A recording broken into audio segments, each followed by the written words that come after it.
você acha o maior desafio desse período? Eu acho que é muito mais uma questão de...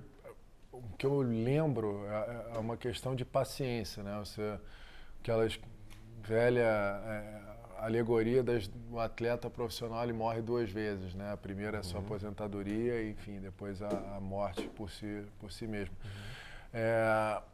Você dedicou grande parte da sua vida, dos melhores anos da sua vida, né, a uma carreira e que num determinado momento o seu sucesso conquistado, ele não tem mais tanta importância, né, quanto outros passos que você precisa dar para mudar a direção da sua carreira. Então, aquele esforço repetitivo do início para te levar ao sucesso, para construir o seu sucesso final, ele requer alguns passos atrás de reconstrução, né? Um recomeço. Então, com os 30, 35 anos, você restabelecer esse vínculo consigo mesmo de paciência, talvez seja muito importante para que você tenha um pensamento estratégico, né? Você não queira recompensa num prazo curto demais, como você já tinha muitas vezes no esporte profissional. E é muito importante até você ter uma comparação. Eu vejo muito do que acontece na carreira de um jogador de futebol. Às vezes, se no momento certo, do jogo certo, ele marca um gol, ele consegue uma ascensão meteórica, e depois a preocupação dele é só provar para si mesmo e para as outras pessoas, para os outros envolvidos, de que o nível dele é aquele. É muito difícil que isso se replique no mundo corporativo. Eu acho que ali, sim, é um ambiente que requer muito mais repetição, projetos de sucesso consistentes, consistentemente ao longo do tempo, para que você tenha uma carreira mais promissora de sucesso. Mas isso é um tipo de visão que o atleta precisa desenvolver, na verdade, ao longo da carreira, para ele já perceber que depois é uma outra dinâmica, né? Aquilo vai mudar um pouco. Acho que essas decisões de carreira, essa visão de carreira é algo que hoje, até hoje, assim, já faz um tempo que eu me aposentei do esporte profissional, eu acredito ter aprendido com erros meus, escolhas erradas minhas na época de carreira, muito ligadas a esse tema que eu acabo de abordar, que hoje meio que me dão um conhecimento, uma vivência para fazer escolhas parecidas na minha carreira corporativa. Eu acho que muitas vezes muito mais vale você seguir numa linha reta de construção gradual, de entrega de projetos, de construção de clientela, de relacionamentos e desenvolvimento dos meus próprios atributos profissionais, do que você ter mudanças muito abruptas de carreiras, mudanças muito abruptas de cargos ou mudanças muito abruptas de emprego, que seja, que te tragam uma ilusão de ascensão mais rápida, de degraus mais rápido, do que você se manter ali dentro de uma linha lógica de crescimento pouco a pouco. Você comentou os erros, né? Os erros ao longo da carreira. Que erros foram esses e que oportunidade você acha que você perdeu? Eu acredito que acho que também uma característica muito clara daquele período etário que você está, né? Eu estou numa idade com 37 anos que você olha para trás e você chega quase que a rir de si mesmo. Acho que talvez isso seja até um ponto positivo. Entender que naquele momento você fez a decisão que te parecia, você teve a decisão que te parecia mais lógica, mas hoje você saber que faria completamente diferente. E um dos pontos mais importantes que eu enxergava em mim naquela época era aquele imediatismo. Era você querer a resposta ali para a sua demanda muito rápido, né? Eu acho que isso até é uma mudança que eu sinto hoje quando eu, como gestor, lido com mais jovens. Não, e é legal que essa questão da velocidade de resposta, de resultado, você comentou, né? Que a maior dificuldade da transição é justamente ter paciência, que é o que a gente vai aprendendo ao longo da carreira, né? E quando você passa para a etapa seguinte, você precisa... É engraçado. A maturidade também vai Não, totalmente, assim, mas até hoje eu lido com atletas que me procuram muito para abordar esse tema transição de carreira, e é engraçado, assim, porque a primeira coisa que você fala, cara, beleza, hoje eu conheço o mercado, um exemplo talvez um pouco mais banal, se você ganha 10x hoje, prepare-se para você ganhar X durante 3 anos, no qual, na realidade, se você pudesse pagar para ter o aprendizado que aqueles 3 anos te dariam, você teria que pagar. E aí o cara fala, pô, mas 3 anos ganhando X não vai ser tão legal para mim. Eu falo, cara, com todo respeito, você fala isso como se você tivesse escolha. Essa é uma realidade que vai se sobrepor, você querendo ou não. Cabe a você trabalhar internamente a aceitação daquilo que está por vir. E esse ciclo que você comentou, o ciclo esportivo que aconteceu, né, mudou o nosso mercado esportivo aqui por um período, e agora a gente tem o pós-evento. Você acha hoje, com a sua visão hoje de gestor, você acha que o mercado abriu portas, existem portas abertas para os ex-atletas, por exemplo? Eu acredito que o momento, ele realmente talvez tenha passado no sentido de que, obviamente, oportunidades estão um pouco mais escassas.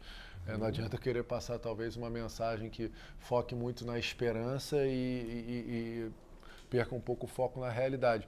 Mas o que eu acredito é que qualquer oportunidade de qualquer setor, ela é muito mais criada do que encontrada por aqueles que procuram se estabelecer com competência, com, enfim, algum dos outros atributos sobre os quais a gente já falou aqui. Acredito que no mercado brasileiro, aqueles que souberam reinventar-se após Rio 2016 permanecem e acho que com o reaquecimento da economia, uma maior estabilidade, a gente tem uma tendência a crescer e retomar um ritmo de crescimento importante, né? E falando em legado, né, depois dos esportes, do ciclo dos eventos, a gente comentou do legado, mas voltando para o atleta, qual você acha que é o maior legado que um atleta pode deixar? Eu acredito que historicamente, quase que pré-historicamente, né, o esporte como atividade, ele é uma síntese focada de tudo aquilo que é bom, né, no sentido de aprendizado, de convivência entre povos, enfim, entre pessoas. E o foco naquilo que realmente importa, que na minha cabeça não é quantos gols você marcou, em quantos segundos você conseguia realizar tal prova, ou quantos pontos você era capaz de fazer por set, no meu caso um pouco mais específico, mas eu acredito que é o real emprego desses valores e dessas características nas suas relações, na construção de um futuro sustentável para você e que obviamente impacta no seu círculo de convivência, na sociedade, enfim. O que eu acredito fortemente é que o legado dos Jogos Olímpicos é muito parecido com o legado que um atleta leva da sua carreira esportiva recém-terminada, que é aquele legado interno, a real noção, a real visão de que você daquilo que você consegue entregar quando colocado sob prova, quando questionado sobre a sua capacidade. Enfim, eu acho que esse é o grande legado que fica. É um legado interno de conhecimento e confiança. E é muito bacana, né, quando a gente fala do atleta, o legado que ele pode deixar. A gente comentou antes até da entrevista sobre os CEOs, né, como eles próprios. Você comentou até, fala sobre essa história, eles passando também uma imagem, eles querem os valores do esporte como atletas também, né? Aquela história, né, de que eu acho que hoje, se você for olhar para o mundo real, acho que o atleta de alto nível é a figura que mais se aproxima do herói, né? Enfim, hoje eu tenho muitos negócios com clientes americanos, enfim, então eu viajo constantemente aos Estados Unidos. E hoje era algo que você via de uma maneira um pouco mais tímida anterior, mas eu acho que as grandes realizações esportivas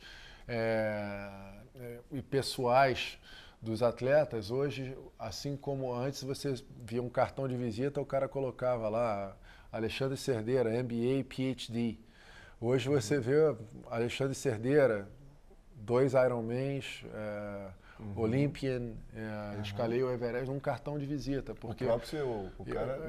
Eu acho que isso reflete um pouco essa quebra de paradigma, essa mudança daquilo que é procurado até profissionalmente, né? Ele deixou de ser aquele conteúdo formal que você recebeu, aquele label que vai no seu currículo, né? Aquela logo de uma universidade ou o que seja, e passou a ser a sua capacidade de realização, passou a ser as suas entregas pessoais.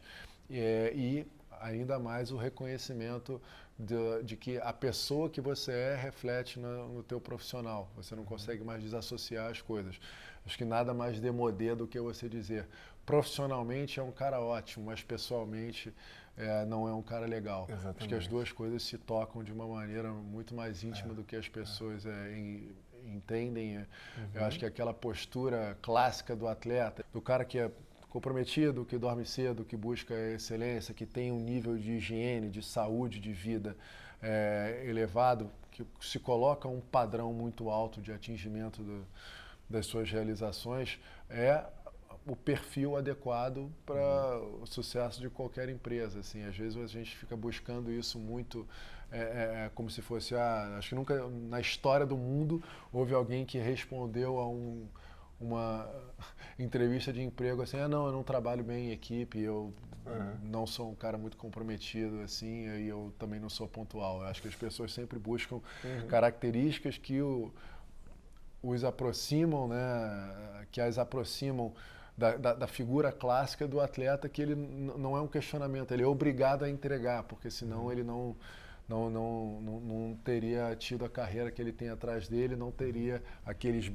badges quase invisíveis que o sujeito carrega no peito. Céu, todos esses eventos eles acabaram também abrindo oportunidades no mercado durante e pós, né? Que oportunidades são essas que o mercado tem hoje? Eu acho que o que esses grandes eventos eles geraram, a partir daquele legado interno sobre o qual a gente já discutiu, é a visão do atleta sobre si mesmo, de que as capacidades dele transcendem aquela entrega técnica que ele fazia dentro de quadra, ou dentro de campo, ou dentro da piscina, do que seja. Ele como uma marca, né? Exatamente. Eu acho que ele carrega consigo alguns atributos que são muito valorizados no mundo corporativo, ou pelo menos deveriam ser, e que fazem com que ele tenha uma capacidade de entrega que transcende o esporte. Né? Eu fico imaginando assim, alguns atributos que você desenvolve para se tornar um atleta de elite, dedicados à logística, à infraestrutura, a uma disciplina quase que financeira da coisa, e isso eu acho que constrói um respaldo não só técnico, mas também de confiança e de perfil nos atletas, para que eles enxerguem uma transição um pouco mais suave para posições que não sejam diretamente ligadas à proximidade com o esporte em si. Eles podem trabalhar dentro do esporte como ferramenta, mas marketing, gestão, enfim... Existe um leque muito grande, né? Muito maior do que às vezes você enxerga estando ali na sua atividade esportiva, do que aquela transição clássica, eu deixei de ser jogador de futebol, vou virar técnico de futebol. Hoje você observa no Brasil uma figura do dirigente, a figura do gestor, que começa a se tornar um pouco mais famosa, e você vê caras com uma capacidade diferenciada sendo reconhecidos mundialmente, o caso do Leonardo, do Raí, enfim, e por aí vai. Acho que essa ampliação do leque talvez deveria ser muito mais colocada em exposição do que o próprio aumento de oportunidades quantitativamente falando. Tecnologia, né? Mídia social, exatamente. A inovação ela está aí, né? Principalmente também no mercado esportivo, né? Ela cria muitas oportunidades. Eu acho que você tocou num ponto que talvez demandasse até mais tempo do que a gente possa ter, mas é muito importante você entender também todas as inovações que aconteceram desde o momento que você começou a sua carreira, uma carreira que dura 10 anos, o mundo mudou completamente nos últimos 10 anos. O mundo mudou e acho que essa adaptação ela deve ser constante. Né? Cielo, o que você aconselharia para alguém que está começando lá e tem esses 10, 15 anos pela frente? Acredito que, enfim, acho que o principal toque ou conselho que eu daria, sem dúvida nenhuma, seria, cara, enxerga o seu primeiro projeto como o seu primeiro jogo, a sua primeira prova, né? Entenda que não é uma vitória ou uma derrota que vai construir o output da sua carreira ou o crescimento da sua carreira imediatamente. É a consistência que você adquire ao longo do tempo. Então, a mesma paciência que você dedicou a si mesmo quando você estava aprendendo o esporte ou aprendendo uma atividade nova, é aquela que você tem que primeiro apertar o reset e dedicar a si mesmo quando você inicia a sua carreira corporativa. Marcelo, cara, obrigado pela participação. Obrigado, parabéns pela carreira como atleta, como gestor. Valeu. Você é um ídolo de muita gente, sabe disso. Tem muito para ajudar ainda. Obrigado, cara. Valeu, gente. Obrigado. Tchau, tchau.